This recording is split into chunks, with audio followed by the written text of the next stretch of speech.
Thanks so much for joining us here in the Fox 4 Weather Center. Well, we continue to track this cold front now making its way through the southeastern part of the state. Still, that front has yet to clear through Miami. Very muggy, sticky there. Meanwhile, in that front's wake for the rest of Florida, that cooler and drier air is building in on some rather gusty northwesterly winds. Let's take a live look outside right now, crossing over the beautiful Caloosahatchee River.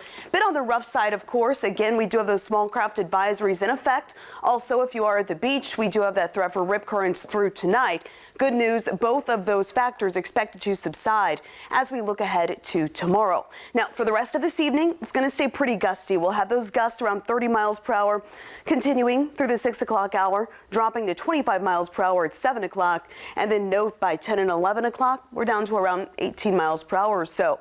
So overall, those Thursday evening plans shaping up beautifully to get outside and play, especially with that lower humidity. It's feeling a bit more comfortable, maybe for a nice evening stroll.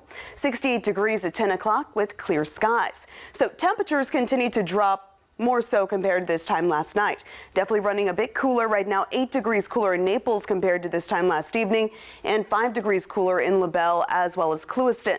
Dew point, the measure of moisture in the air, very dry air. This time yesterday, these dew points were around 70 degrees ahead of that front. Now, behind that front just goes to show that different air mass that is now built in with that much drier air in place. So what does that mean for our overnight time frame?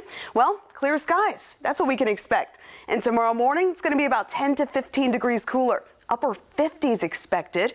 Could come as a shock to some of us. So lots of sunshine on the way with that high pressure building in, and that flow will eventually become more northeasterly for the afternoon.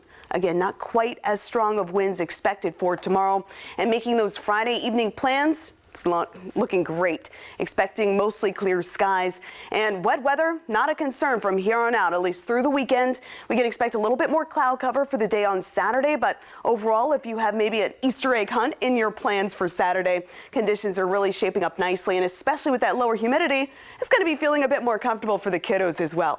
So overnight into tomorrow morning, we start off in the mid to upper 50s. 55 for Palmdale as well as Arcadia, 57 for Lehigh and LaBelle, 60 degrees for Naples. Winds out of the north around at 15 miles per hour. Afternoon temperatures actually running a couple of degrees below normal, something I haven't been able to say for a while. Upper 70s and lower 80s expected as we look ahead to the afternoon. Now, as for those winds for tomorrow, note those winds won't be nearly as brisk. We are expecting those gusts around 15 miles per hour or so at 11 as well as 1 o'clock. If you're venturing off to the beach, Boca Grande, sunshine, 78. Captiva looking for those highs around 76. Both Sanibel and Fort Myers Beach pushing toward highs around 80 degrees. Lots of sunshine on the way. And heading down to Collier County, Naples, expecting those highs around 82 degrees. Looking ahead to the weekend weather, lots of sunshine, lower humidity expected for Easter Sunday, highs around 83 degrees.